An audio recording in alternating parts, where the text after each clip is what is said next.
All right, guys, we are back with episode number 2 of the podcast between Gacha Smack and myself, and we have our first guest on this one, which is Tectone. Now, we still don't have a name for it, so leave suggestions in the comments, but in this one, we're going to start off just casual, talking about gacha games in general, Wuthering Waves, the games we played, and our journey through gacha games and stuff like that, and then we will end up getting into all the drama that's unfolded pretty much over the last week or two, which has been crazy. And the reason I wanted to have this conversation is so I can give a bit of a different perspective on it to Smack and Tectone and get their insights on it. I really did enjoy this conversation. I think we touched on a lot of very prominent topics in the community at the moment, whilst also having a shitload of fun and plenty of laughs in this one. I'll do my best to timestamp it, but we were a bit all over the place, so hope you guys enjoy. I've always been like this, where I like new games. I play new games. Playing more than like 2 months of a game, I get pretty bored in gacha games because they get really stale. Yeah, that's right. I forgot that you are the guy that does that. I remember that because you played like hundreds of thousands of shit with me. Like what? You did Summoner's War, right? Yeah, so I did Summoner's War, and then I started content in a Summoner's War clone, which was Might and Magic Elemental Guardians. Then I quit that for Skylanders, and that's where we met. Yeah, Skylanders. And then I think you did Alone. Maybe? Did you do Alone? Because I went... Yeah, we both did a bit of Alone, yeah. My trajectory was Summoner's War, Skylanders Ring of Heroes, Alone, Ulala, Sinnoh Alice, Arknights. There might be some other bullshit in there. Genshin Impact, Honkai Star Rail. Seven Deadly Sins. Yeah, you did, because you did Sinnoh Alice when it was coming, and then Nexon dropped it, and then it didn't come for like 2 years after that. Yep. Because I'm weird. Like, I remember all my timings of shit from when, like, I can remember where I was when a song come out, but same with conversations. I remember being at work. I was working at this naval base, and we were just on Discord all day doing the ooh la la stuff. Yeah. And then around that time, or maybe it was a bit before that, was when the fucking, whatchamacallit, what was that game called? The one we were just talking about. No, the other one. The one that Nexon dropped. Sinnoh Alice. Goddamn, bro. You were getting like, old. You were getting old if you forgot that shit that quick. It's wild. Yeah. But bro, I'm over here like, what the fuck are y'all talking about? This is how I know I'm new to the gacha genre. Y'all listed several games. I ain't never heard of these games, bro. Absolutely. Because you're like, dude, I'm getting like 10,000 views on this Sinnoh Alice game. Like, this is going to be huge, and you're getting so jacked up for it. Yep. And then they cancelled the fucking thing. And that was like, wow. That was like that first game that you were going to get a bit of a takeoff with, and then they cancelled it. It was like, oh, that is killer. Isn't canceled gachas like a thing in this genre, though? Like, it's more a thing in the gacha genre than it is in any other genre, I feel like. No, that's like out of service. This was a game about to release. And then they said, then the developer had beef with the publisher, and then they basically said, no, we're not going to release. Yeah. Damn. Yeah, I'll be real. Sinnoh Alice was actually fire. Like, that story was so good. The character models were so fucking good. The combat was so fucking good. And then it just went fucking nowhere. It's annoying as shit. Like, it is actually annoying as shit. Like, it had the best reroll as well. Yeah, absolutely. Like, the art style was so fucking unique.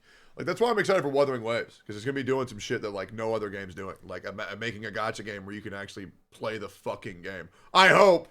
I hope. Yeah. I mean, once again, like, 100%. And gacha, or Smack, what's your real name? You public with that?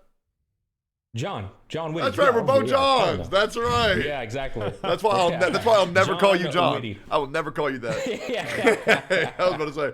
Yeah, parents both gave us the corniest, lamest, most common nickname of all time, bro. Dude, I think John is actually a good fucking name. Like, it's just, it is. No, it's a great name. It's so solid. But it's just so generic, man. Tell me where you like when you hear, you guys know my name, don't you? No. Yeah. Nah. Only because you sent me the email. Nah. To personal email. My name's Kevin. What do you think when you hear the name Kevin? Pussy. Kevin Spacey, Kevin. No, really. Kevin Costner. See, this is why I get in trouble. Yeah. I just say some dumb shit for no reason. I think of the dude from Ed, Edd n Eddy. You ever seen that show? Nah. No, damn. Oh my, dude, it's what the Volk? You've never seen Ed, Edd n Eddy? What is the hell? Is that not a thing in Australia? That's crazy. That show is literally legendary. I will say, I'm gonna just be letting shit rip because we're on the podcast here. I'm not gonna lie, Volkin. I never told you this. Do you know how much I fucking hated those calls with you back when we first started content creating, man? Because your mic quality Really? was so bad. The background noise was so bad. It was so fucking loud. Constantly. That's because like I'm out. I'm like back then I was on a naval base and we were re-winching all the mains cables. So like I'm standing there on a winch with my headphones in, running a winch, Dude. whilst on Discord. He would hot Damn, mic he it. was getting it done. Brother was in the trenches, He bro. was hot micing construction noises like 24/7. It was miserable. And then like That's I just respect, though. And then like people would come up, and because we'd be still in this call, I'd be like, "Oh, what's going on, cunt?" And then we just have this whole conversation, and it's just like, I don't know. I think Australians just speak different in general to like people they're friendly with than anywhere else, and it's Absolutely. like just it was the funniest thing. I was gonna say, like, speaking of mic quality, my shit, I've been wanting to eventually get me a new one. I feel like it picks up my all too much. You know what I mean? Yeah. I mean, I don't hear Tex fucking breathing ever. that's a gate issue. If you want, I can probably help you with that after this. To be honest, I can send you a list of what to buy if you want to invest money on your audio. Yeah, just send me. We don't gotta get on it. Yeah, 100%. but I was gonna say with Wuthering Waves though, are you looking forward to what you can do outside of the boss fights, like exploration, basically like Pokemon hunting and shit? Tech? I mean, yeah, 100%. Here's the problem with Wuthering Waves, and this is a narrative that needs to be spread more often. Like right now, we got to understand that like hyping this game up to the levels that it is, it's exciting, but it's going to cause a lot of issues. It is because people are acting like it's going to be this fucking unicorn that no other game's going to be like it. It's going to be the best game ever. It's going to be everything everybody wants forever. It's a permanent end game. It's going to be finally hard content. No, it's not. Like, it'll be a good game. Like, it'll be a good game, but like people are hyping it up way too much where people are going to think that it's one thing. It's going to be completely different. And people are going to like just outrage. Because they're just like, well, I was told it was this. Well, it's like, okay, just wait and hear what the fucking developers say. Because the game is obviously going to be good. But here's the thing. Wuthering Waves is not going to be hard. Now, you can make it hard, right? But, like, you will be able to beat all of the content, like, easily. Because you can't make a mobile game hard to everyone. You just literally can't do that. Because the entire purpose of gacha games and mobile games is to be casual. Like, if you put a phone game on a PC, you are going to be able to body that shit. But I'm sure instead of using 4 people, you can use 1 person and then have difficulty, like, the shit that Regsland does. But I know Wuthering Waves is going to be great, but people are overhyping it so much, and I think it's going to be a disservice to the company, in my opinion. I'd rather overhype, though, because that's the only way to really pull people in. Sure. Also, what's the definition of overhype? Just saying it's going to be... He's saying... Go ahead. Go ahead. Yeah, go ahead. So my thing, a lot of people say overhyping means being positive. What I'm saying overhyping is saying people it's going to be something that it is not going to be. Like saying it's going to have features that it won't. Like overhyping to the point of just, it's like straight up lying. Like people are saying it's going to be like the highest skill cap, fucking hardest gacha game ever. Like it's just going to be just as hard as Dark Souls. No, it's not. It's just not going to do that. Like, you can't program a game to function like Dark Souls, be as tight as Sekiro on phone, because phone games are meant to be played because of phone signal. Like, there won't be as tight of parries and shit. Like, that's why it's like, when I see Regsland's very good. Regsland's very good at the games that he plays, but it's like I didn't know who he was until that video, though, and then everybody started bombarding my comment section about how much of a legend he was, apparently. Yeah, Regsland. I made a post about being like, I saw one of his videos, didn't know who the guy was, and I'm just like, I'm gonna be real, bro. I don't think any gacha gamer deserves to be praised for anything. And I was like, besides Envy, he deserves all the praise. He told me himself. Right. But Regsland. Sorry, that's too funny to me. That's too funny to me. No, I'm looking forward to that conversation later on. I got thoughts, and I'm keen to see what you guys think on my thoughts. That's a good one, man. Go ahead, though. Yeah, but finish your take. I said that no gacha gamer should be praised for quote unquote being good at a fucking gacha game, because they're gacha games.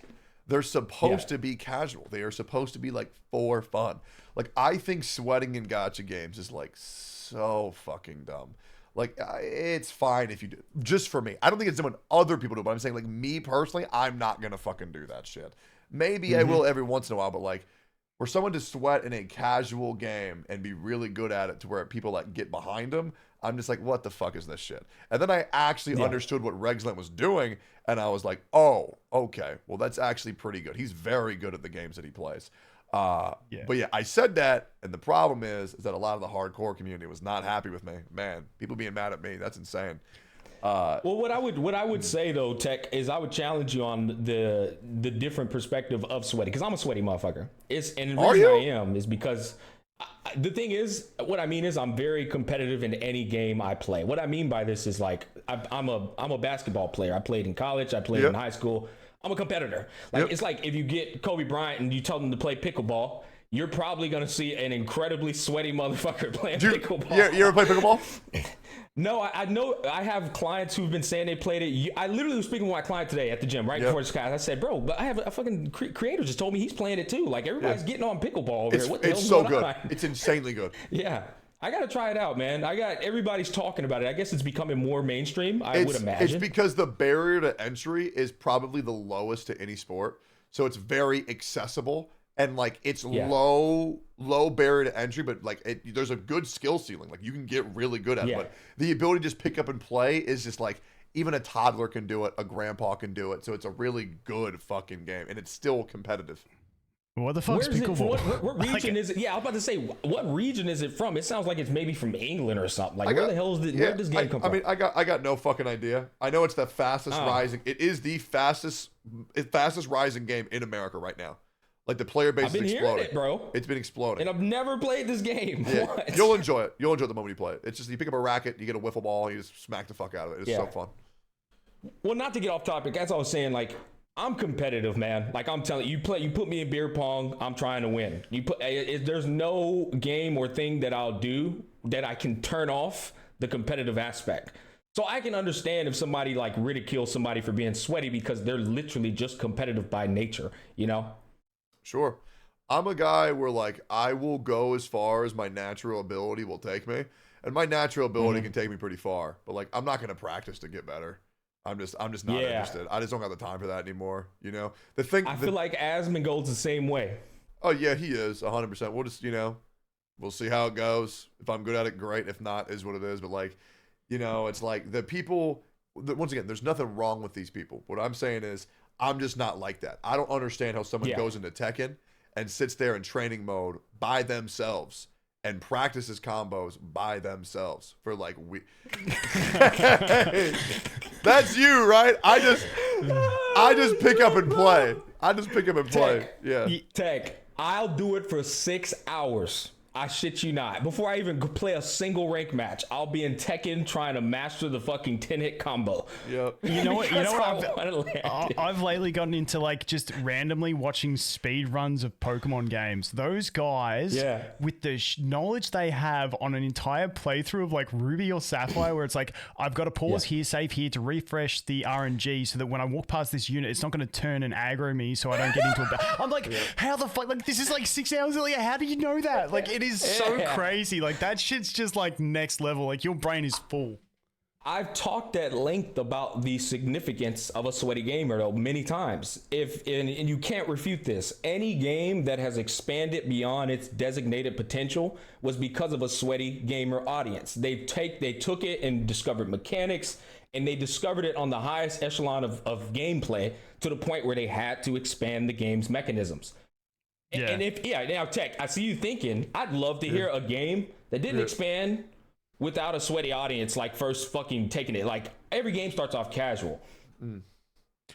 If you think about basketball and any sport out there in the world, they all started off as a backyard sport. And then it eventually got so competitive that they started monetizing it and trying to bring it to the world. Like sweatiness or competitiveness is what evolves it. But the casual audience is like the foundation and the life force of it. I think sweaty gaming has expanded games in the past, but I don't think that's the only thing that ever expands games. I think, for example, like Final Fantasy 14 legit just expanded due to the fact that the game started and it sucked and they just progressively made it better. Like that remake of that entire game was insane. I think Wuthering Waves was going to probably not be that good, but like, for example, I think Wuthering Waves is going to expand because it appealed to the casual audience, because they were like, oh, you don't like the story, which is the most casual part about it, and they rewrote the entire thing.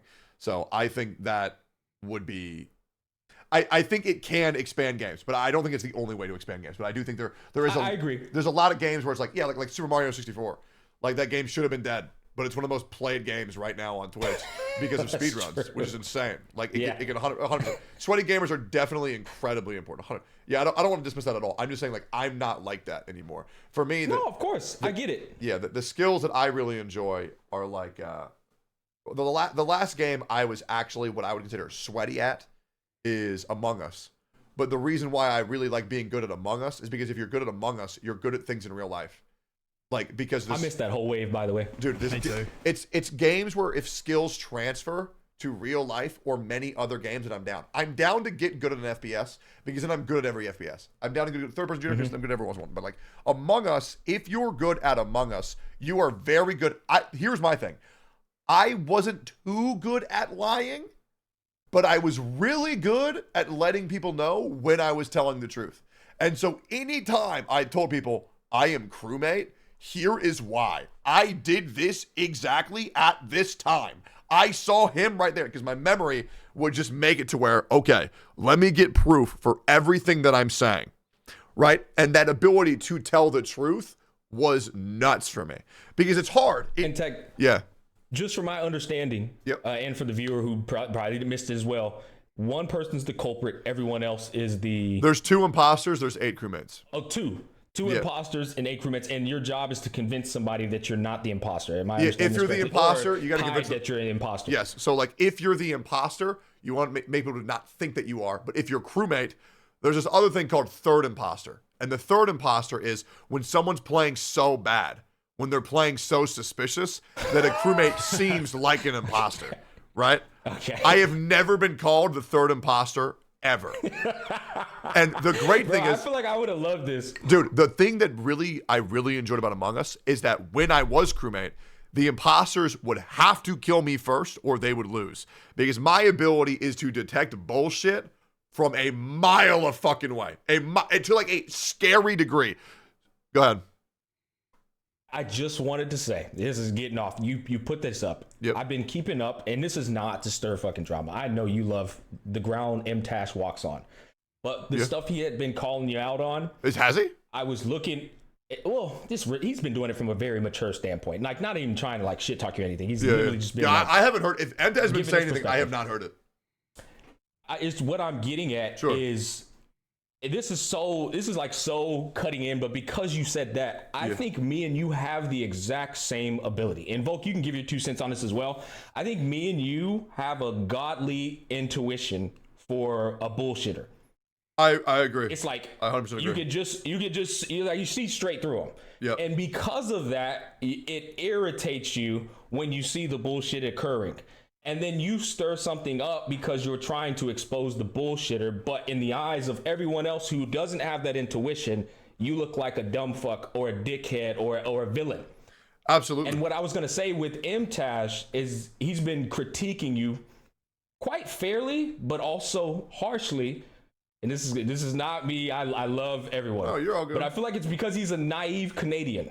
And Canadians are by default like optimistic instead of pessimistic. You know, I'm Canadian, yeah. Yeah, I know, Volk. And I feel like you're probably optimistic too. But what I mean is, you guys see the good in people, like the ultimate light in people, and you think everyone's has the good intentions in mind. When in reality, somebody has bad intentions and somebody has good intentions. And I feel like when MTashed was critiquing Tectone, he was saying that Tectone's being a dick, and he was trying to put him on the even playing field of being a bad person, when in reality there was actually a snake and just somebody trying to expose the snake. Does that make sense? No, I absolutely agree. I mean, first of all, I got nothing but appreciation for MTashed. 100%. Yeah, same. But the problem is I mean, he's even told me about this as well. He's DM'd me about this. He does go harder on me because he knows I can take it. But the problem is that's super unfair. Like, you can't cater to soft people. You got to treat everybody the fucking same. If they can't handle it, they can't fucking handle it. But there was a clip that came out where MTashed said that he can fix me. I think I need to break him, because the thing is that like he gives people way too much benefit of the doubt.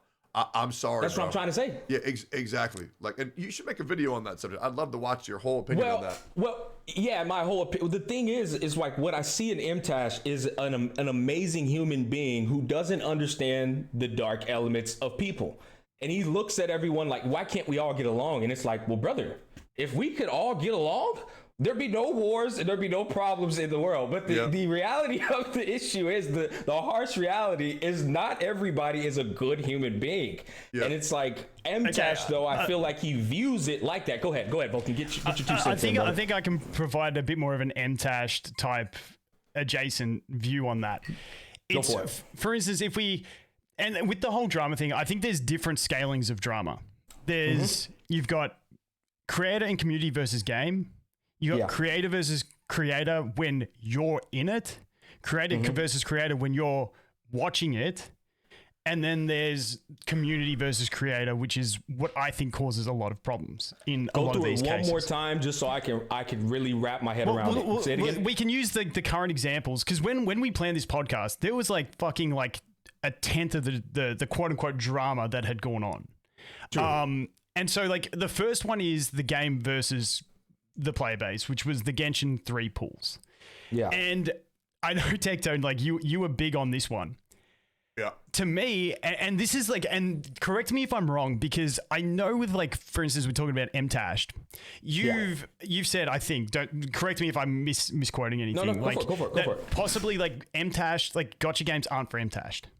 Because he doesn't understand it. Remember early on when he was criticizing all the things, I look at Genshin and I'm like, from like 2 months after launch when I was watching what was going on in Genshin, I'm like, that game has nothing for me. Like that game is a complete casual PvE game. I've never understood the obsession with it because I'm the guy who likes a new game. I like figure everything out and then I kind of like to move on. And I didn't get that attachment to, as much to the story and stuff. So with because Genshin, you understand the dynamic of gachas, you understand very well. There's a honeymoon phase, and then there's the fucking rest. Okay. But then when we get to this 3 pool thing, and it's like blowing up the world, and everyone's outraged, I'm like, but if you're still in Genshin, like it's been telegraphed that that's what Genshin does. They've been they'd promised forever that like the width of endgame. Then they made an announcement going, listen guys, there's gonna be no endgame. So once it gets to it and they give you 13 pools, like what the fuck were you expecting? Like it's just like, to me, I'm like, is it a case where we need to ridicule them, or is it a case that's a shit game and just stop playing it? Like I don't know where that line is of how much is it like you should have seen that coming, or no, we need to stand up and fight them to get a bit more when they're just going to give you a little bit to shut you up. Deck, you want to speak on that, or you want me to go? You go first. So from my standpoint, I think it's a little bit of a couple of things. I think reason number one, me and Tech were in that community where we were along for that ride, and the shit didn't happen, and they did we were along for the ride of the okie doke, and then once we got okie doked, we eventually moved on with a bit of bitterness. You know what I mean? And so now anytime Genshin gets put in a bad light, I'd be lying to you if I didn't say I look forward to shitting on it. But the other part of it is, like, Tech doesn't like to call himself a good person. I think he's a great fucking guy. I do. I also think I'm a great fucking guy. We genuinely want to help when you see something that's just not, it's just bullshit from a standpoint. It's like, bro, that is just garbage treatment, and I have to call it out. It's like I'm incapable of not doing it, and if I don't do it, I'm not being me. Yep. I don't know if that makes sense. Absolutely. No, I get that. Yep. So the thing with the Genshin Met community, and the reason why it's very important for me to advocate why this community needs to act the way that they do, because they're not acting the way they need to act. They're not acting accordingly. And the reason why that's very important is because the Genshin community isn't going to remain the Genshin community. They are going to come to other games. They are going to come to Wuthering Waves. They're going to come to Honkai Star Rail. And if that community doesn't fucking learn before they go to the other games, then the next community... burn the whole forest down. Yeah, it's going to shit all over the next fucking game. I mean, good God. Did you see Genshin players during Tower of Fantasy? It was fucking embarrassment. Like, it was embarrassing. Like, I used to be called the Genshin guy. And so I stopped playing Genshin Smack for a year just to get rid of that fucking title, because I did not want to be tied to that player base. It was miserable. They are childish. The things they do aren't, not every Genshin player, but the Genshin Stan community. And that's generally what people think of when they think of Genshin Impact. sending death threats to voice actors, insane. So the reason why it was very important for me to once again, because I was out against it, it's not really about the 3 pulls for me. It's essentially teaching people what they should do when a company fucking sucks. I don't want to go to Wuthering Waves and get this pussy hug box dick sucking fiasco where the company can do no wrong and people defend fictional characters more than they actually care for real fucking people. And any time you shit on a company, they say, oh, leave them alone. Leave Hoyoverse alone. What the fuck is that? And it's rampant. It was not like this in Summoner's War. It was not like this in Ulala. It was not like this in Sinnoh Alice. It is the fucking normies that come into Genshin Impact, and they're just so fucking sensitive. It's unbelievable. You say a character needs a buff, they take it as a personal attack. I had a discussion with another content creator about a character needing a buff, and they quit YouTube over it, and they blame me for it. And people eat that shit up. And this is where it's insane. I was going to say this is where me being from outside of that, like I was never in it. I feel like, and like you get a little bit of a taste with Star Rail, but I feel like Star Rail's been pretty good in general. It's been great. You still get a taste though. You still get the taste. Let me the only issue with Honkai Star Rail so far, there's been almost no issues with the development team. Almost none. I'm trying to think. They've been supplying endgame, supplying content. The story's been really good. I don't think. Do you guys read the story?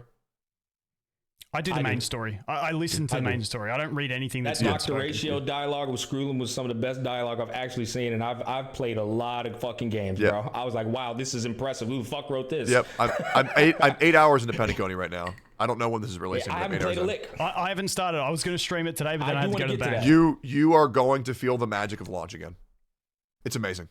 I mean, it is amazing. I want to get back to that. Let's stay on what we do before we move on to that. We keep flipping on absolutely. Accident. Yeah, sorry. We were talking about the Genshin, and Tech made a fucking wonderful take on it, Volk, that me and you've discussed about before, about why I said you should share your opinion.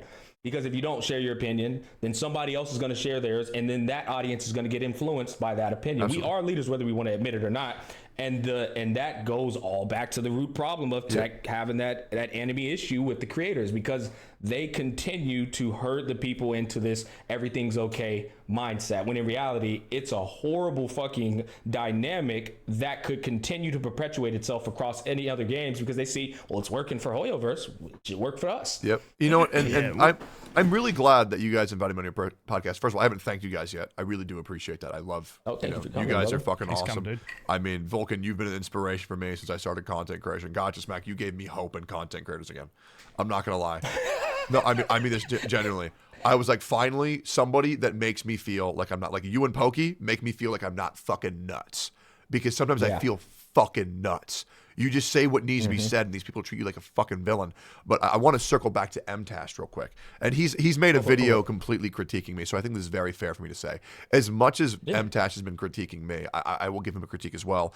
As much as he thinks that I needed to learn from the situation, I think he needs to learn just as much. Because what I think he's doing is going to harm the community long term. If you pander to these oversensitive snowflakes, okay, no one's going to be allowed to do real talk. No one's going to be allowed to be real shit.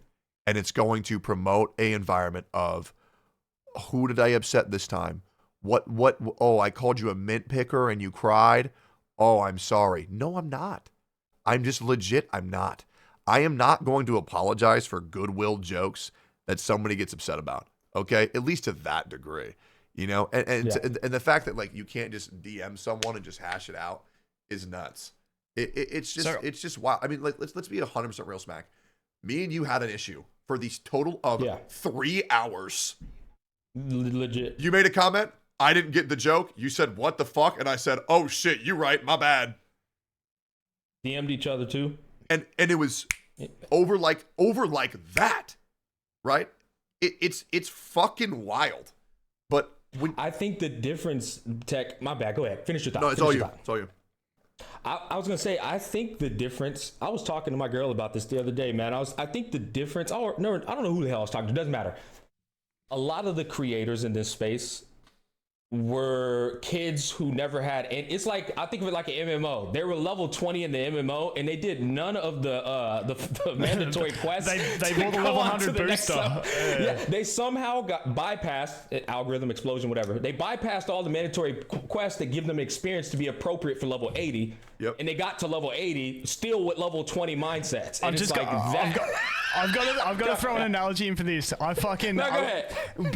Like a week before Classic Wrath came out, I was at the gym and I randomly saw a dude that I used to play WoW with. I was like, we never even lived that close together. That's So we actually both wild. moved to like an area, so we're close by. He's like, "You gonna play Wrath?" And I'm like, "Oh fuck yeah!" It came out, installed, boosted a character, paid for 3 months, Bro, and never logged Tech back was in. Down Never bad, logged in. Volk. Tech was fucking down bad when that World of Warcraft wave came out. That shit was wild. It was Bro, so forgot good. he was a content creator, bro. Dude, my numbers were good though. Like they were good. They were. You were eating. Yeah, You were eating. that shit was I so would pop nuts. in every now and then just to check on you, but I shit you not, check every time I checked in on you, and I don't check in longer than 30 minutes at a time. Yeah. You looked depressed. I was like, damn, bro, he's down in the slumps. Yeah, I think the other thing is that a lot of people don't, because I'm a content creator. A lot of people don't see me just chilling and gaming. A lot of people have this issue in my personal life where when I do speak authentically, when I do kind of drop the guys, they're like, "Bro, are you okay?" I'm actually, you won't believe this. Maybe you guys may, maybe you won't. I'm actually a pretty low energy guy when I'm not streaming, but like, Yeah, same. But when the camera's on and like it's like this feeling that I get and it gets me excited. It's my favorite thing to do, right? So it is. You're a master of everything you practice. Yeah, I mean, I just love it. I fucking love it. But like, I mean, goddamn, there are some people who like watch my shit and they meet me in real life, and then I'll still be the same guy, but my energy levels are so much different. I'll say the same shit, but instead of being like, dude, I'll be like, yeah, man, sounds awesome. And they're just what's going on? I remember back to when we used to like chat, like this was early days, like I'm talking Skylanders days. Yeah. When I'd done more YouTube and then we're like trying to do that. And then you got big into like Twitch back then. And I'm like, dude, like I'm good with this YouTube thing, but like, how do you do the Twitch? Like, cause if I'm not feeling it, like I'm not feeling it. Like, and you're like, it's simple. I just turn the camera on and then I become 300% of myself. Yep. And that's how I do Twitch. And I'm like, dude, I was a vampire. like how the fuck do you do like, and me, if I stream like 2 hours, I'm cooked. Damn. And like, I don't know how you Same. keep energy up for that long. It's a muscle. A lot of people like to say social battery. I like to say social muscle. It's just something that you build. The more you do it, the better you get. It just really is practice. And plus it's also like the rapport. Like rapport for chat's very important. That's another reason why I really want to get out of the Genshin category, because like, oh my god, dude, the early days of Genshin Impact chat was so bad. It was like people would like Omega lol at Paimon emergency food. Oh, I wanted to blow myself up. Speaking of Genshin Impact. I have, for the first time in my entire career, my analytics are higher now than they've ever been since Genshin Impact, which I never thought was going to happen. That is amazing. Yeah. Bravo, brother. Truly. That is, and if anybody who doesn't know, Genshin Impact made so many millionaires on an accident. Oh my God. And had so many eyes on it at one point. The fact that he actually achieved that milestone is fucking massive. Good for you, Tech. Seriously, man. I mean, the Twitch analytics were... Yeah, that looks good. There was 414% more users on Twitch during COVID. And that's when Genshin Impact came out. So those numbers are overinflated as fuck. But to get back there... You know who's been doing better than you? Who? Pokey. Pokey's doing amazing. Speaking in terms of just like fucking... Bro started, what, 6 months ago? Yep. Like, what the fuck, bro? He's just been popping off, man. Absolutely. Hey, that's Pokey, good for you, brother. That's my baby boy. Okay. Yeah, no, he's great, man. He's eating. You're nurturing him into a full-time Tectone. Dude, that's my baby, man. I mean, it is very rare to find, and you guys, how long have you been doing YouTube for? Dude, I actually been doing it for quite a while. I just fucked off because I had a job and I never took it serious until like the last year and a half. But I've been doing it since Monster Hunter World was out for a year. Oh, damn. So basically, I think I'm coming up on 5 years, if I'm being honest. Okay, that makes me feel a lot better. Because, like, the content bone that you have is already so developed. And I was like, how the fuck did this dude come out of nowhere with this much charisma off the rip, bro? Insane. Nobody knew who the fuck I was. That's all it was. Nobody knew who I was. I'm telling you, people been telling me for a long time I've been underrated. But for 3 years, my dumb ass thought I was Asmongold and I could just play whatever I want. And the algorithm is like, yes, here's your viewers. If only, man. If only. Yeah. I had to learn the hard way, man. And then I eventually said, you know what, bro? You gotta align yourself with a game and just stick to it for a bit. Yeah, no, 100%. I mean, you have to become known for something, and then you can branch out 100%. I learned it the hard way, man. Yeah. But yeah, that's me. I'm not new. I didn't start this year. I've actually been under the radar for about four and a half years. Yeah. Well, like, I mean, then you guys both know that, like, when you find somebody genuine on this platform, you want to, like, keep them around. And Pokey, I mean, that's a dude who... He's a sweetheart. He's sweet. He's great at what he does. Yeah. He's a necessity for the community. Yeah. And, you know, he's a very hard worker. He is very, very, very fucking hard. It's very hard not to root for him because, I mean, the guy, you know, and I think maybe both of y'all are doing this. Are you full-time, Volkin? I'm full-time now, but I used to do 2 videos a day while working full-time. And do you remember, how long was it that I was told you, dude, you need to go full-time? Dude, you need to go full time. Do you remember those conversations? It was fucking ages because I was getting up at 2:30 going to the gym and then doing 2 hours of recording and then editing on the train to work. Yep. And like we kept talking about it, like, man, I just can't do it. Like, but the difference was like I didn't start content until like 2 months after I had my first kid. Yep. So like I ain't jumping ship like that when I got a kid, and then I hear you. Yeah, it's just too much. Like it's too much stress on income. It's easy to look back on it in hindsight too and say, yeah, you should have went full time. And when you're in the midst of it, you don't know the lucrativeness and the potential of content creation. The funny thing is, no, I knew Volkin should have gone full time. It was so fucking obvious to me.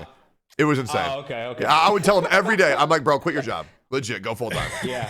You know what's crazy? I have never been wrong. I've never been wrong for a single person I've told to go full time. Like, it'll work out. Like, it's gonna same thing with Pokey. I've been telling Pokey for like 4 months, quit your job, bro. Like he's gonna blow up. I've been hearing you. Yeah.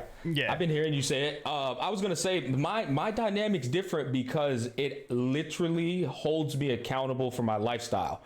I train my clients no more than 3 to 4 hours a day. I shit you not, no more than 3 to 4. And each time it gets my ass out of this rabbit hole because I'm hyper focused, bro. And it's like, if I don't have something to disconnect me, I'll just stay in here.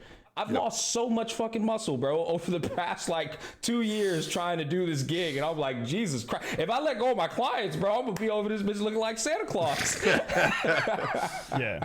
Seriously, I'm dead ass. So for me, it's hard for me to let go of that because I know it's also healthy for me, not from a financial standpoint, but from a mental standpoint. Yeah. Yeah. But if you got a gig like that where it's flexible hours and like, you know, you're training clients and you've got spare time, it's a bit different. Like I had to leave home at 5:30 and I didn't get home till 4:30, and then I was squeezing 2 videos a day and gym in that tiny little period in between that, and that was the tough part. But the funny thing is, since I quit, my revenue on YouTube, like including sponsorships, like I'm less now than when I was working full time on just like the business income, because back then, like on my first channel, like it was insane. CPM.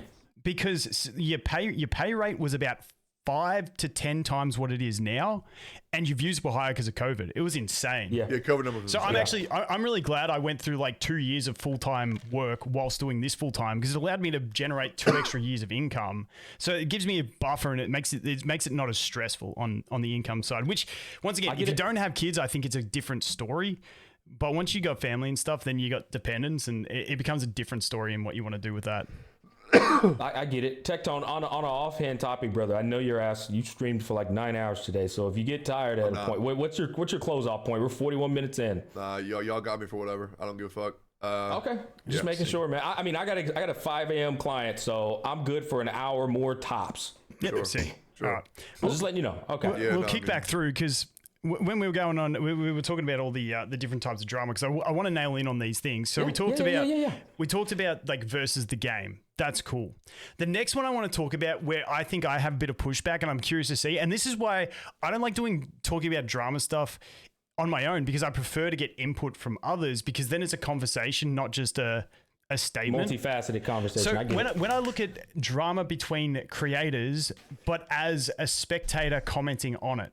So Yes. the big one, and I don't want to like rile up or get people, and that's the thing, when you're an audience watching this shit, like don't go be toxic to people, because like you said, with the Min Berries thing being a joke, I get that joke. But when you've got such large audiences, it's the people who then turn that too far, I think, is where the issue. That's my interpretation of it. Like, obviously, I don't watch the people. I don't know how it goes. But I often think that the community can rile up stuff. And so when we look at drama, for instance, the Artumbo one with ZMM. Okay. When you guys are reacting to that stuff, because I watched that thing and I got through the whole Artumbo thing, and I was like, if Artumbo says he didn't copy it, I would believe it. I even messaged you, Smack, as a joke, and we talked about it. Like, and I said, bro fucked up admitting to that shit.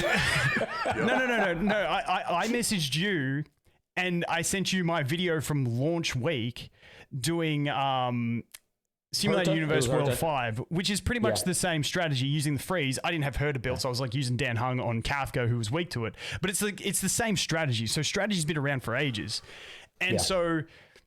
And I remembered when I tested that Swarm boss, saying like, this dude has like fucking 100% resistance, because like that's just an exaggeration thing you say. So like all these things that he's saying, I'm like, if he says he didn't, I'm not going to disbelieve him, because you can come to those conclusions. So when you react to that stuff and then you start like laughing at it and like basically giving the look like it's they're convicted and they've done it, by your reactions of like laughing at all the comments and stuff like that, that can then make an audience then convict that person, which in this case, it was correct. He admitted it.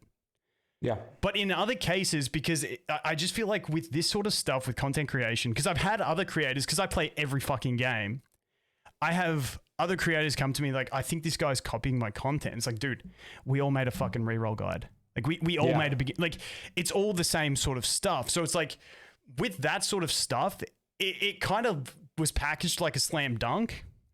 And if you react like it's a slam dunk, but what about if it wasn't, because we just come up with the same sort of conclusion? Then you re-react. You react to the next video, and then you clear things up. Well, okay, I agree with that as well. But I was going to say, I think the point you're getting at, Volkin, is the significance of remaining objective and keeping your emotions out. Basically, a prime example of this is what Asmongo did with the Atsu situation.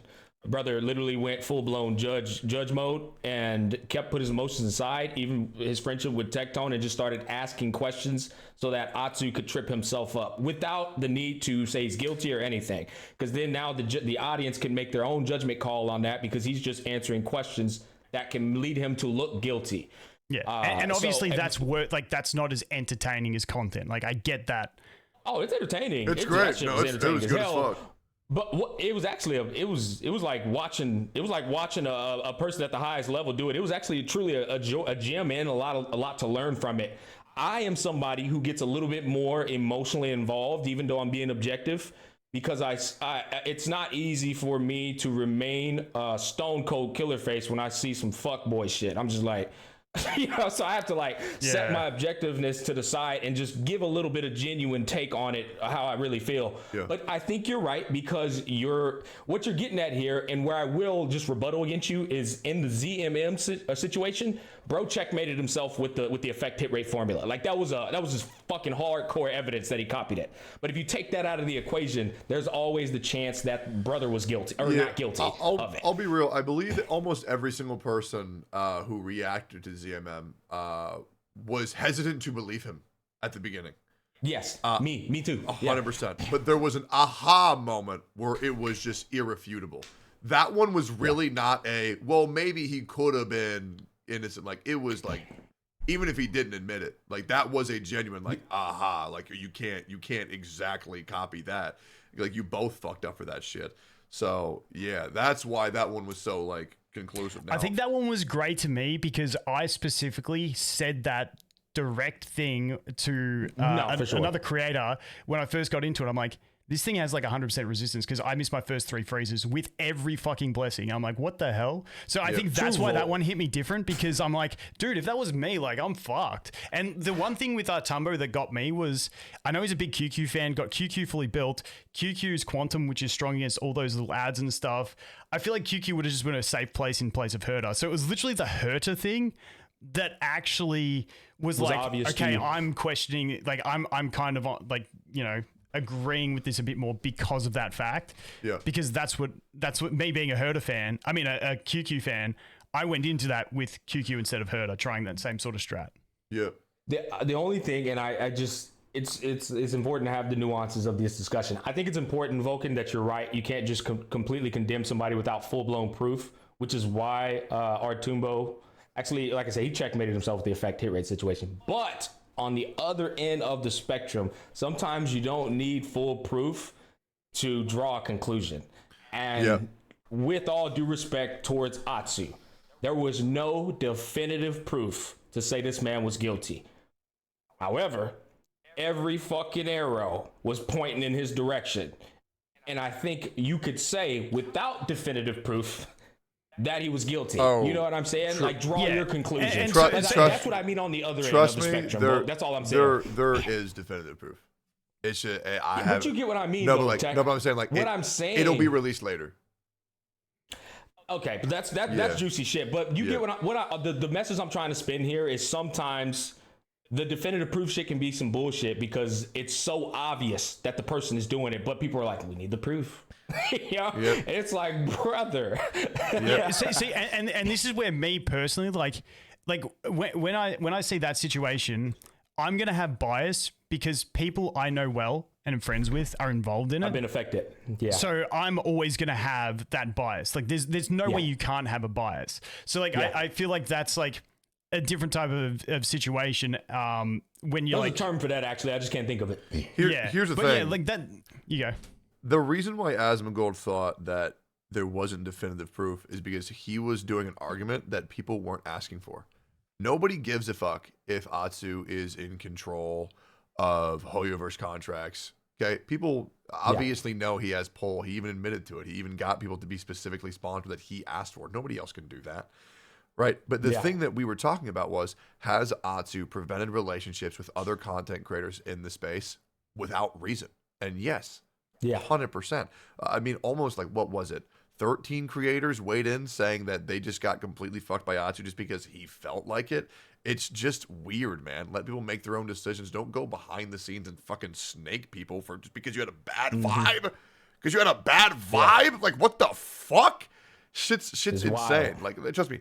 I get it in certain scenarios. Like, hey, man, this guy fucking set my house on fire. He's dangerous, sure. But, like, I got a bad vibe at a con, so just don't talk to him ever again and then warn people vaguely to where even they don't know. Because, like, when I did the Gacha podcast and I got warned by 2 different creators to not talk to Brax, I'm just like, why the fuck not? Like, why?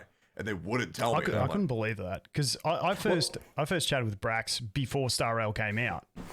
Yeah. And like, just genuine nice dude. Like, never had an issue. And like, I'll just chat to him all the time. We'll just have like I do with you guys. Like, just have a chat. Like, yeah. Like, you can go look at any of Tectone's podcast episodes and see Brax's personality too, and be like, what do you mean he's weird, bro? It makes no sense. Now I get it. There's some 0.1% scenarios where there's some psychopath out there that's actually weird, but the odds of that happening is 1 in 1 billion. You know what I mean? Absolutely. But so with the reacting to the quote unquote drama, because that's what we're gonna call it. Do you guys ever do one of those reacts? Like, because I know Tectone, you do it always do them live on stream, whereas Smack, you record them normally. Do you ever do it and go, fuck, I probably messed up during that on my reaction to something once I have full context on the whole video? Like, does that ever happen? Tech probably more so than me because he's also... So this is where I admire Tech. Tech's ability to gather his thoughts while focusing on thousands of people's messages is astounding to me. My ADHD just can't gather the best thought process possible while doing that. That's why I record it, because if I know a chat is saying some shit, it'll throw me off my train of thought process. And that's the genuine reason why I record and don't stream it. Because if I stream it, you're not going to get the best fucking John Witty take. You're going to get a fucking severely diminished take, which is why I admire tech. I think it's because I know my community really respects the things that I say. And so I'm able to just hone in on the video, and I know that they're listening. Like, if I know that they're like fighting in chat, they don't do that. Like, my chat just doesn't fucking do that, which is great, because like my chat is my chat. Like, I ban anybody who's fucking annoying. Like, dude, oh my god, I remember I went through a phase. You know how Jay Schlatt did a thing where he banned anybody with a Minecraft stand username? Did you ever see that shit or no? Okay, well, I don't know. I never played Minecraft. I never knew anything about big like streamers and stuff until like a year ago. Yeah. Tech, keep in mind, you're talking to boomers over here, bro. True. Okay, so Jay Schlatt made a bot that would ban anybody that had a Minecraft stan adjacent name. Right? So what I did when I left Genshin Impact was I banned anybody in my chat that had a Genshin Impact name. Because when you're that far gone to call yourself Eula's cumsock or Tartalia's boyfriend, I'm just like, my god, it's a red flag. Yeah. It's a absolute red flag. It's just insanity to me. Like a Hu Tao profile picture, bro. I bet if you check anybody's banned fucking list on their YouTube, everyone has a motherfucker on there with a Hu Tao profile picture, bro. Whenever your Twitter profile becomes more than like 7 increments underneath it, where it's like, this is my age, this is what I'm into, this is my gender, this is this is that. I'm just like, when it gets down to the 7th increment, I'm just like, good God, I'm good. I'll just fucking go on to the fucking next, bro. It's just insane. Just be like, hey, name's John. Boom, bada bing, bada boom. Like, oh my God. People say, oh, I'm a part of the K-pop community. Oh my God, K-pop stands. Holy fuck. Part of looking for more mutuals to enjoy talking about my favorite K-pop stand about. It's just like, holy shit, bro. It's you know what's go ahead. I was just gonna say, you know what's fucked up in all this stuff? And like, I'm only how old are you, Tech? 30. How old are you, Smack? 32 in April, but 31 as of now. Okay, yeah, I'm 34. So like, I'm gonna say I'm not that much older. I'm trying to keep myself, youthful here. But like, I had to look up what subtweeting was when I read Brax's post. Yep. Like, I miss so many of these fucking nuances, like on fucking social media stuff. It is ridiculous. Like, I am so bad at it, and people control me so easily if I'm streaming, because they'll say shit, and I'm like, yeah, and they'll be like, that's a joke. I'm like, oh fuck. Anyway, moving on. the boomer mentality. I'm so fucking bad. I was gonna make a comment, but just to get back to it, it is important to keep up with stuff because, and this is a trend, most old people who don't keep up with shit, they aren't able to have intellectual conversations. It's like they lose themselves. But the people who do keep up with the trends, coincidentally so, they're a little bit better to carry a conversation at an older age, if that makes sense. Yeah. I will say, I'm serious. I've been doing a lot of research into understanding fallacies and biases, and that's been really helping me understand, because I am going to get into more issues with more people. 100%. I already know it's going to happen. Yeah. Okay. Because people consider it a problem when I see someone where I smell bullshit a mile away and I call it out. Nobody gets it. Eventually they will get it. Right. I do not talk shit for no reason. I don't. And I think, oh, sorry, you go. Finish. But like, if you have seen every person who I have called out, every single one of them has been a problem. And if they weren't, I apologized immediately. Like, I apologize fucking immediately. But it is like, it is painfully fake people are it is so easy to see. Like, you can see fake bullshit from a mile away. So like, I'm going to learn the fallacies and the biases in order to explain it in the more objective sense, because I think that's my problem right now. I'm giving too many people too much wiggle room.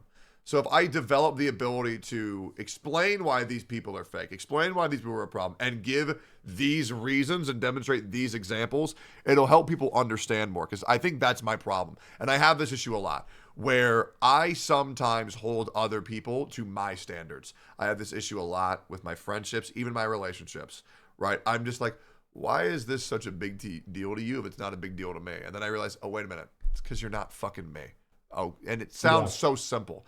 But it is very much like put yourself in their shoes. But now I need to understand. I always think, why don't these people get it? It's so fucking obvious. And I'm like, oh yeah, because it's probably just not obvious to them.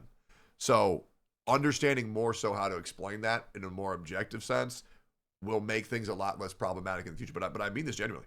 Like, any person who I have called on the internet ended up being a piece of shit. Like, it is. And now people are still angry at me for it. They say, well, you didn't really say it too nice. It's like they're not even disagreeing with what I'm saying.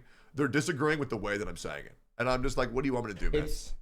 It's one of those things that mental health is so big now and everyone's more conscious of it, and like so everyone panders to that, but like it's at what levels? Because I know you're big on it as well, Tectone, aren't you? Like, absolutely. And it's like, so I think it's like, okay, so what level of catering to it is okay? Because you know when you say like mint and berries, if that offends you, well, like that's on you. Yeah. But what level is it okay to be mentally affected by? Do you know what I mean? I feel like it's such a gray line. You took it out of my mouth, by the way, right there. Took the words out of my mouth. Sorry.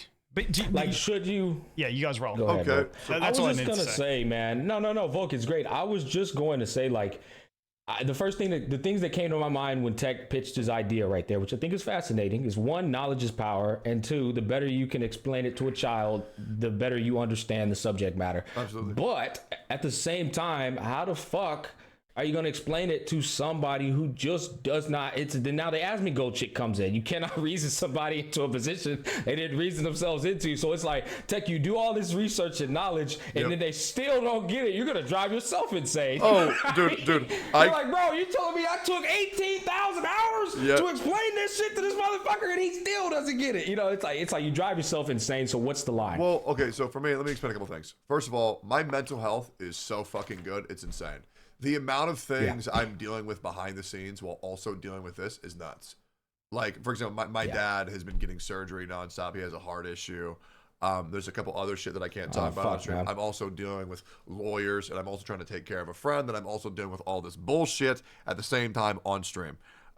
With Jesus Christ, dude. Content creators dragging in your ex-wife into a fucking debate about Genshin Impact. What the fuck was that?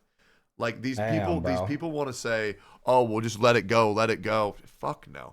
The moment you cross, and they don't understand an ounce of the fucking what's really going on. Absolutely.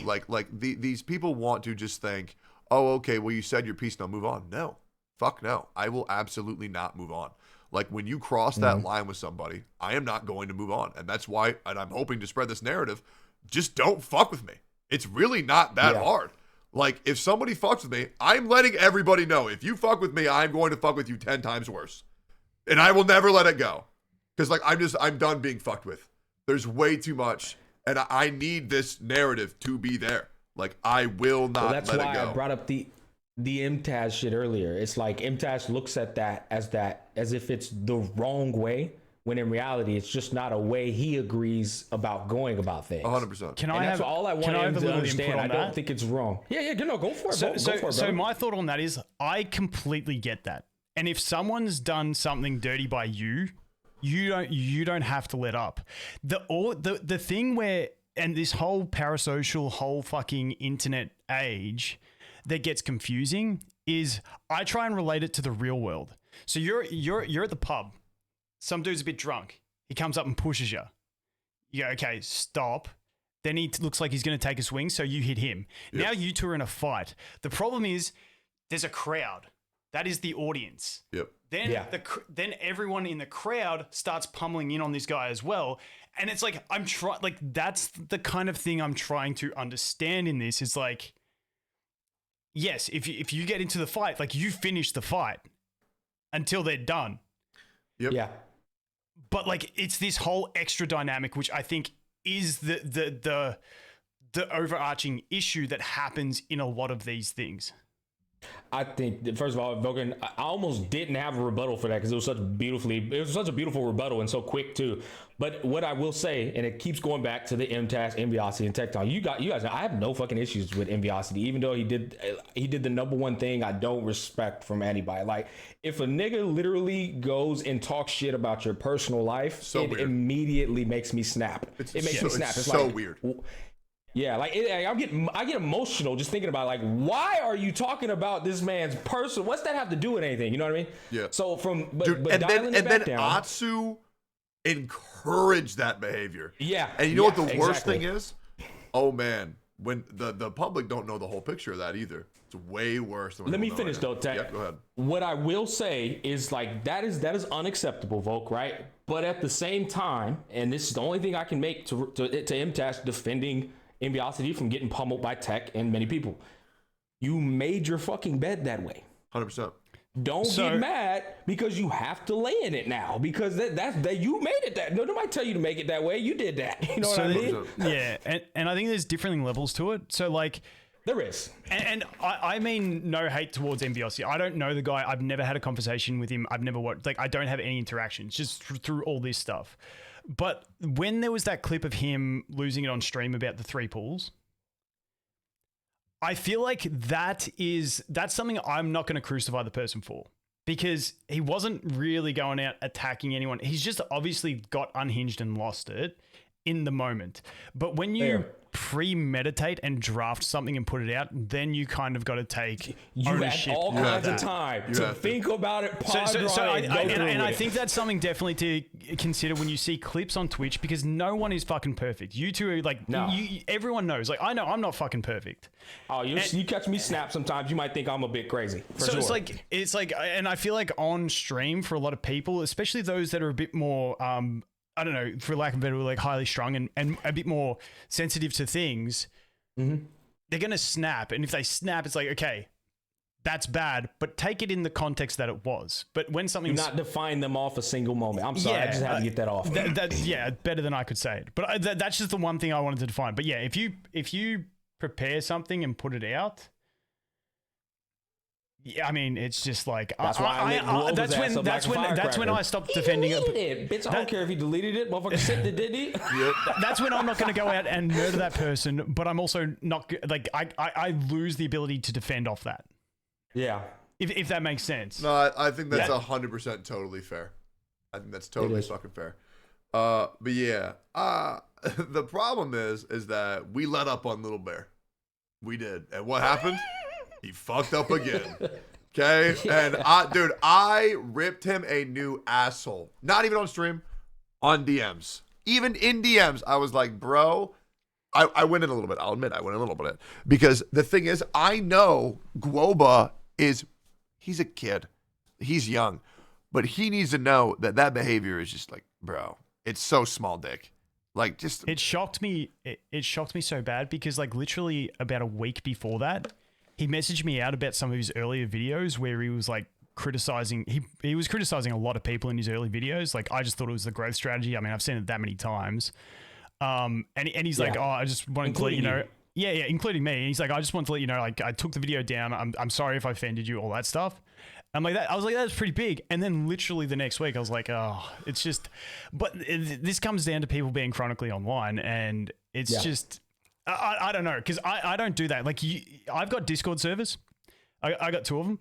Like, if I go in there, I basically jump in. I'm like, how's Sero's Discord going? Like, I'll jump in once a week, once a month, once every 2 months, and be like, how's Sero's Discord, who's my mod who basically just runs it. Like, I struggle to be online all the time. And I think people who are, then you get a bit more self-conscious about a lot of that sort of stuff. And then that sort of snowballs.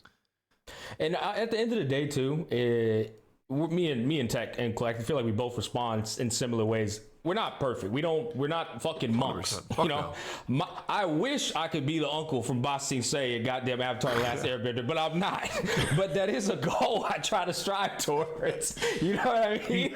I just want to be Eskimo, man. I'm not gonna hold it. I'm not gonna hold it against myself if I snap on a motherfucker because they started that shit. And that's why when people call me a tech dick rider, it irks my nerves. I'm like, no, motherfucker, I'm not a tech dick rider. I'm defending him because I see where he's coming from. So okay, and this is the perfect point for the interjection that I was talking about before. And you snap, like, cool, who cares? But it's when then like, as a viewer and an audience, you can't then just dogpile on someone based on the person you're watching snapping. That's the thing that gets awkward.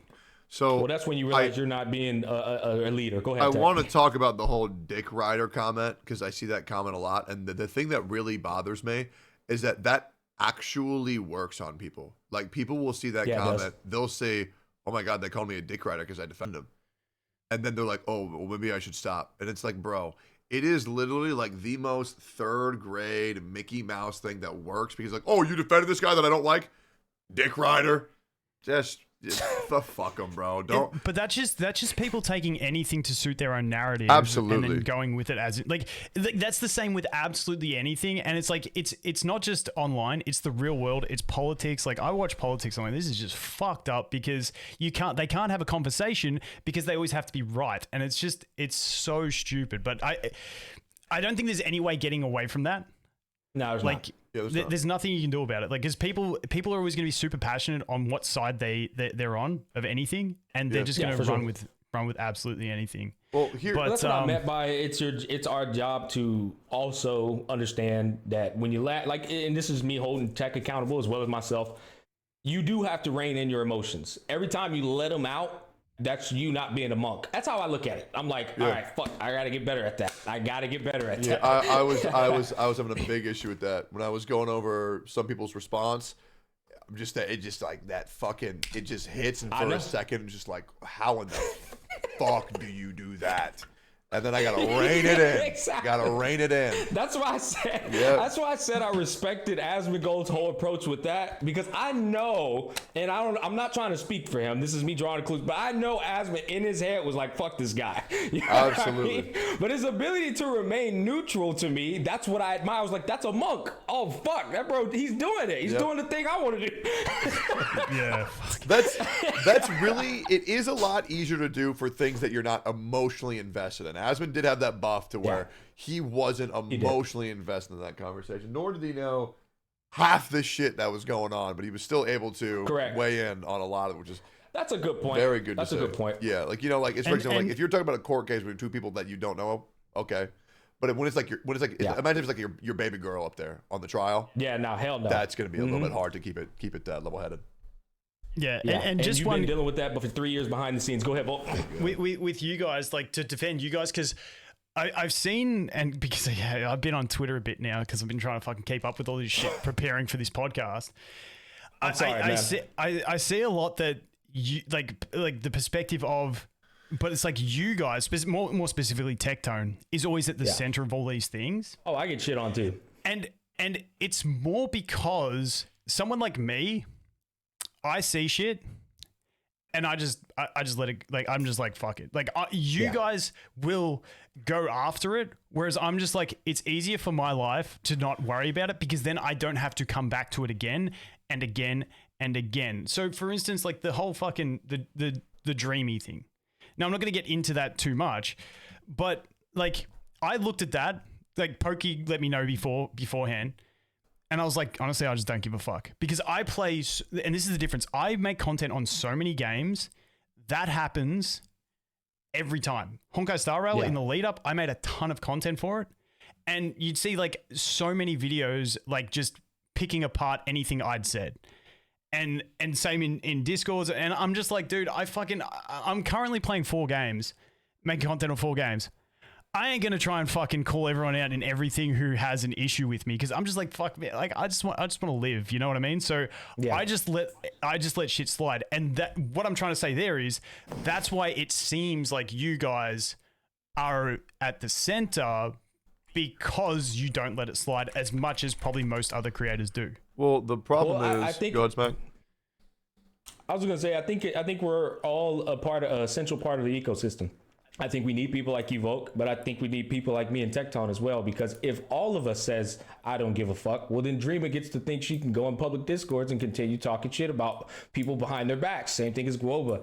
But when you get somebody like us who lights them up like a firecracker, now they think twice about that shit. And in a way, it improves the community. It does. It makes people new think people twice coming about in it. will be more respectful because they don't want to get caught out in that same situation. Yeah, look what they torched this motherfucker over here. You know what I mean? So I think there's uses for everyone in it. Yeah, and I wasn't having a go at the way you guys go about it there. That was just explaining why it seems like you guys are at the center of it because you're the ones who do that. Whereas me, I'm just like, fuck, man, I just want to go on with life. Yeah, I think there's no right or wrong way to go about it. But like I said, I think it's like an ecosystem. Go ahead, I Ted. think there is a wrong way to go about it is when people who do benefit off of people like you and me who call out issues in the community and then they say, oh man, these guys are so mean, they're such assholes, when in reality it's like we're cleaning the shit that now you don't have to deal with it, man. Like you're only saying that because you're not involved. I'm not a guy, I don't have to wait till I get involved to address an issue. Like, if I see a cigarette butt on the ground, even if it's not my neighborhood, I will pick it up and I will throw it away. Even though it's not my problem. I'm just like, okay, well, I don't want that shit in my fucking neighborhood, so get the fuck out of here. Like, if these content don't have, not me, but people in general to correct them, then they're gonna fucking keep doing it. It's insane. Like, it is actually fucking insane. And some of these... And for me... Go ahead. I was just gonna say, I feel like for me, the best scenario, and I'll swing it back to you, Tech, is I hate the nosy neighbor. But the nosy neighbor is the best person you want to have on planet Earth when shit escalates in the neighborhood. Absolutely. You know what I mean? If a robber's there or somebody's there, you're gonna be glad that neighbor's nosy because they're always watching. Absolutely. I mean, they might be annoying to deal with, right? But thank God they're there. Yeah, thank God they're there. Like 100%. That's what I'm trying to say. Yeah, 100%. See, back to your original point about like the Canadian MTashed and me being Canadian. It's like when I saw that dreamy stuff. Now watching Pokey and like shout out to you guys, like because I appreciate what you guys say for me. But it's like I still watch that. Like I still look at what happened, and I'm like, I still don't want to crucify the person for it. Oh, I know fuck 'em. Tectone had his Fuck 'em. previous stuff, Absolutely but fuck I'm 'em. just like, yeah, I know, and see, and that's where I'm just like, I like, I'm not going to crucify. Like, if it's something that happens in person, like I'm more harsh in person than on the internet because it's like, there's too much to fucking try and monitor. Yeah. So it's like So if you you're have a temper on you though, it's just not on the internet. When I was a kid, dude, like shit. But like I had to work on that a bit. But that was like back when I was much younger, and so I'm a lot more tame now. But in person, That makes me feel better. If you're an absolute fuckwit in person, I can't fucking stand it. Like it's and that's when you call someone out because then you can call them out and you can organize that right there and then. Whereas the internet stuff, it's like you just fucking like, and often like if you see people being dicks in text, you call them and just on a voice call, it completely changes, and then like people change their dynamic. Like anyone who's like a troll, and I'm not talking like I'm a troll, like you'll know in like the most recent fucking PvP comment, like I just fucking troll anyone that says anything in those chats, but like not a friendly troll. If you're like one of those people who just like picks and picks and picks and it's like insecure, as soon as you get on a voice call with those people, it's a completely different story. It's just interesting. Yeah. No, but that's the type of shit that me and Tech irks us. It's like, why are you being so fake, bro? What the fuck? It's insane. It is insane. And like, how the fuck do people not sense that shit? It's fucking nuts. But no, I got no respect for Dreamy whatsoever. Absolutely fucking not. They caused me so many fucking. Well, it makes sense. They weaponized their incompetence and they made everybody else around them just be completely fucking miserable because they were so fucking stupid. They couldn't understand the danger of their own actions. They accused me of gaslighting and manipulating them in the DMs. So I showed all the DMs, and it was literally me just helping them get their YouTube channel off the ground, even clearing up a copyright and telling them how to be more successful in the future. And then they say, that's the first time you shared that? What, that information? Yeah. I've shown the DMs. I feel like I've never heard you say that. Oh, shit. I'm not like questioning you. I've never heard you say that before. Yeah, no, they completely fucked me. They made a post saying that I gaslit and manipulated them, and then later they were like, oh, well, I didn't know what those words meant, so I guess I was wrong, guys. I knew that part. Yeah. You didn't go into details about what you did before saying that. I knew that part. Yeah, no, Dreamy pissed me the fuck off. We hashed it out, right? We hashed it out. I didn't hear that. Yep. Yeah. And then another drama with Jin Jinx and Tuner happened. And then they said, yeah, I had a really bad experience with Tectone. They were gaslighting and manipulating me. And I'm like, oh my God. They waited for shit to get bad for you, and then it was like, oh, this is a perfect time for me to chime in on this. Yep, hey, bro, a lot of people do that shit, man. It's so fucking irritating. Crazy. And the problem is that Dreamy's... It's a fear of mine. Oh, it sucks, right? It sucks. Yeah. But I have this feeling that maybe one day, and I don't think I do because I'm very careful, but one day I fuck up, and then some little dipshit comes out of the blue like, oh yeah, I remember that time Gacha Smack said this. Yep. Like right when you're already low-hanging fruit, as you like to call it. Yep. But the thing is because of Dreamy, they started the whole narrative of, oh yeah, well, Tectone causes issues with every community that he's a part of because he's in the Genshin community, and then he had issues with Arknight's community, so he's just trouble wherever he goes. When like Volkin knows, I had issues with nobody up until Arknight's, literally nobody, like at all. And people forget that shit. I was grinding that shit for like over a year, just random fucking gacha games. It was legit just dreamy. People got tricked by that because they hear a fucking female AI voice and they're like, oh, it must be a girl. I'll protect you. Holy shit, it was so fucking cringe. And then they used that as an excuse for Jinjinx and Tuner, which quit because of a disagreement in meta on Zhongli. That made them quit the platform. Oh my God. Like, people just need to get harder. Like, I'll be real. If I was in any other community, it's legit just what I would be saying would be completely fine. But I genuinely mean this because these communities are so fucking soft. I mean, let's, like, for real, bro. Like, do you want to talk about this shit with the other communities? Like fucking beating the fuck out of people, calling people fucking slurs, like going to their house, spitting in their fucking face, actually assaulting them. And then in this community, like, let's be real, have you seen the fucking kick community? Like, bro, like I would be seen as a pussy in that community. But like the fact that we have set this precedent to where, oh, he called you a mint picker? Oh my God, come here, give me a hug. I'm so sorry. It's like, holy, I just don't want to talk to people. I legit don't want to talk to people. Yeah. It's one of those interesting ones, and I'm not having a pick. I just think it's a good conversation. Is it comes back to that thing of, like I've said this, I think I said it on the last podcast, is that society is just getting a lot softer in general. So people are taking offense to things much easier, getting affected by things much easier. But on the flip side, like you're very big on the mental health side of things, and it just comes back to like, what is the balance? Well, so here's the thing: like, if your mental, it's so great. No, here's the thing: if your mental health is that fragile, you should not be a content creator. I'm just being 100%. You should just. But how fragile can it be?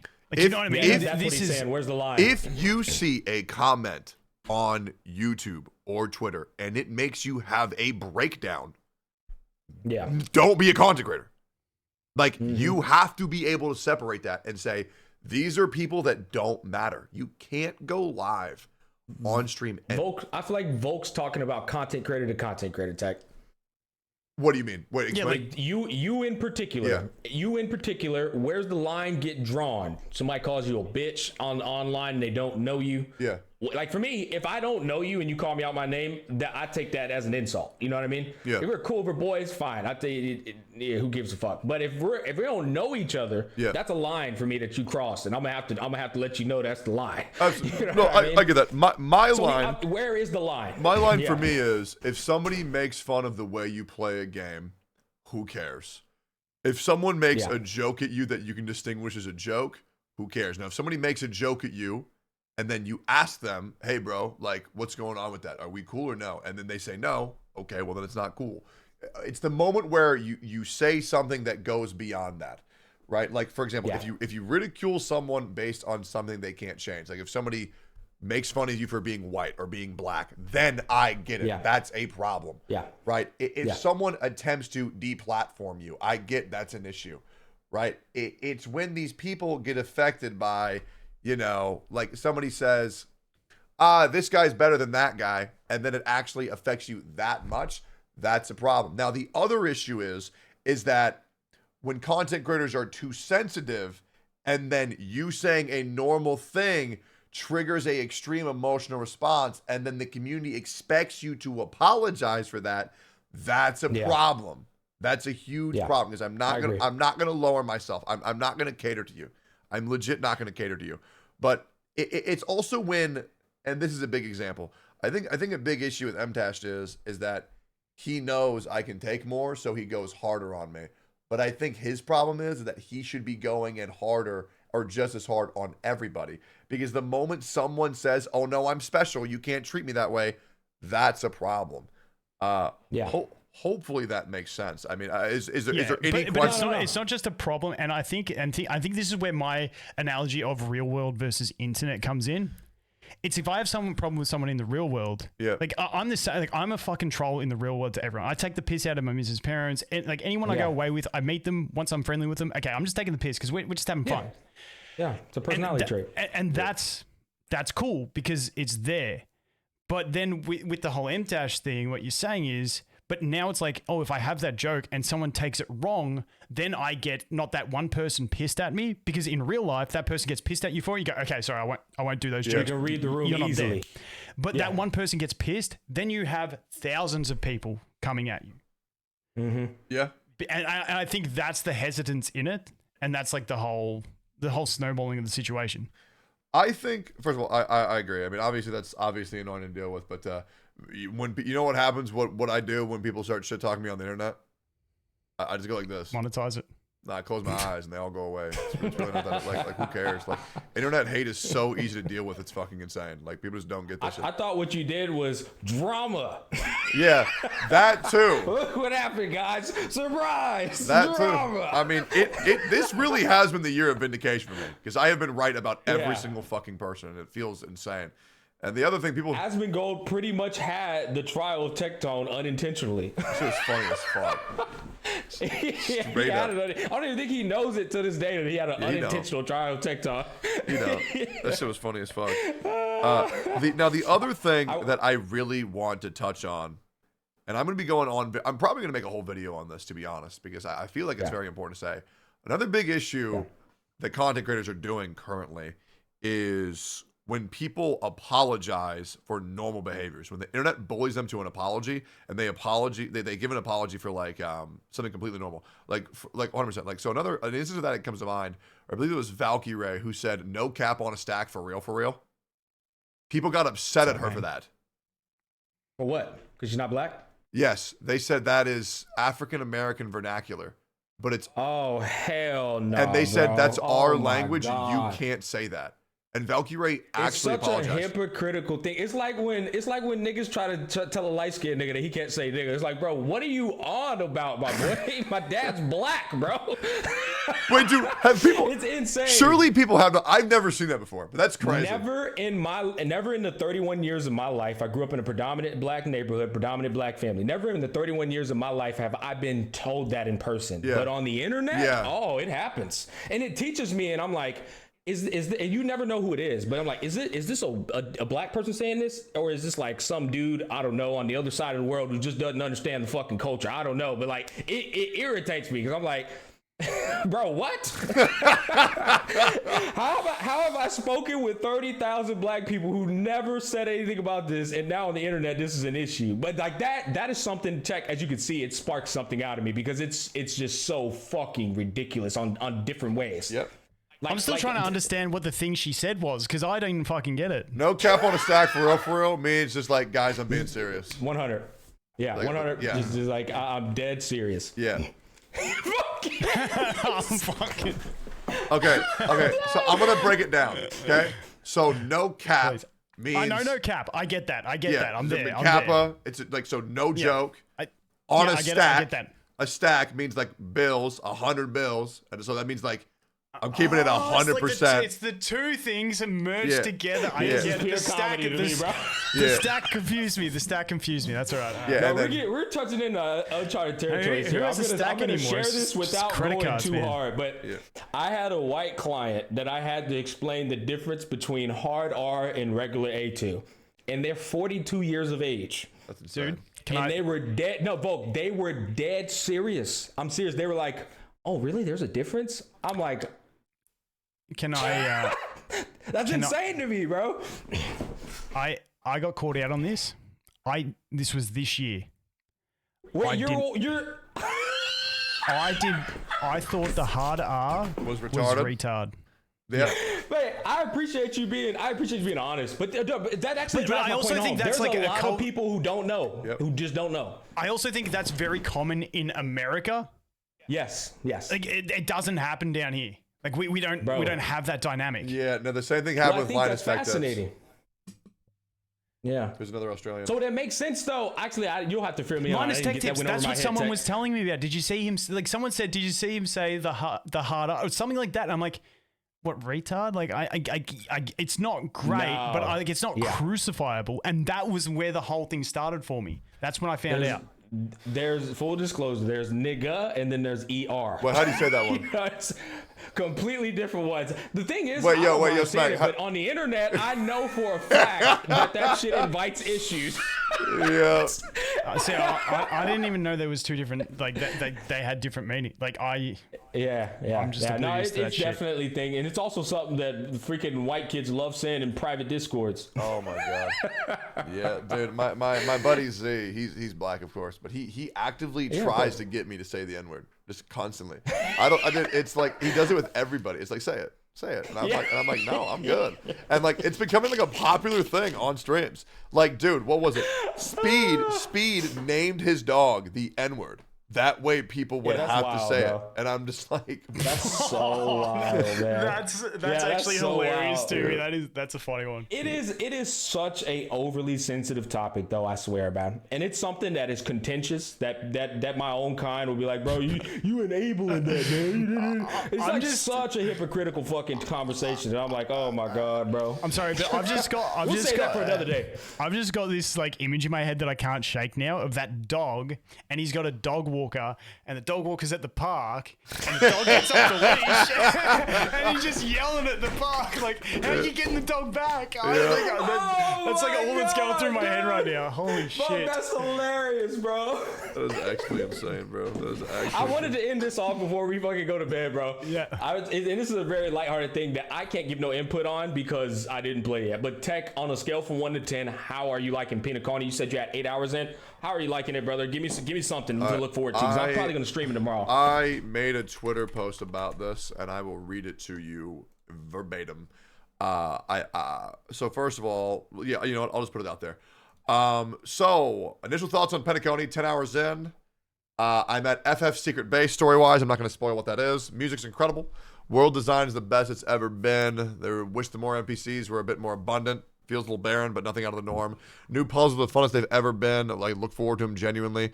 Your camera froze, Tech. Okay, never mind. Go ahead. The story characters feel more alive than ever, almost to an absurd degree. It's insane how good the characters are. Black Swan feels amazing. Misha is stupid as fuck. Voice acting's 10 out of 10. Adventurine is creepy as shit. I don't know what the fuck. I don't know what's wrong with Adventurine, but they are creepy as fuck. Firefly's adorable. Wow. Acheron's badass. Black Swan is so fucking hot. I can't stand it. It's the best Honkai Star Wars ever been. It's not even close. Like that's awesome, man. Yeah. I'm glad to hear that from you, brother. I truly am. I look forward to playing it. Huh? Better than Bellabog? Absolutely. And this is what, like, because I streamed today, I was planning to play through someone's stream, but then I had to go to the bank. But everyone's like, best, like, it's peak. It's way better. Well, you know how that is, though. Like, you motherfuckers be gassing. That's why I tried to ask Tech, see what he said. I'm just sick of Tectone overhyping things like he does with Wuthering Waves and stuff. It's just toxic, bro. Yeah, man. Yeah, you know me. I mean, I'll be real. I had my overhype hype beast era. I 100% was a hype beast at one point. But then, you know, I'm 30 now, man. You know, but I will say the shit that I enjoy very heavily. Penacony is fantastic. Like, it's fan-fucking-tastic. I mean, maybe they fuck it up. That's how I feel right now. I'm about 8 hours into the story. Although, 8 hours into the story was 2 hours into the story for my buddy. Apparently, I'm stalling way too much. I don't know how people are flying through this shit this quick.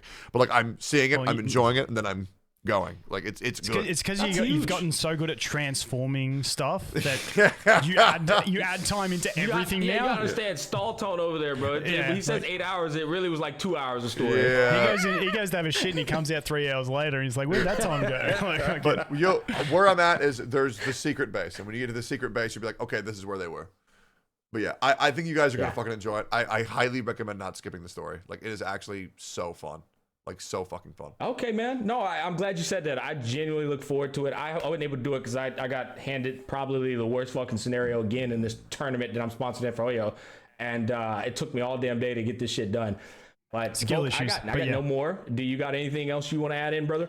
I'm good, man. Just thanks for coming on, Tech. Appreciate it. As always, Smack. Yeah, absolutely. And Tech, did you think of a name at the end of the episode as you promised, or did you still over there pondering on a name for our podcast? I completely forgot that, to be honest. That's all right. Hey, guys, if y'all are listening to this, comment down below. Let us know. We're still brainstorming a name, but that's going to wrap it up.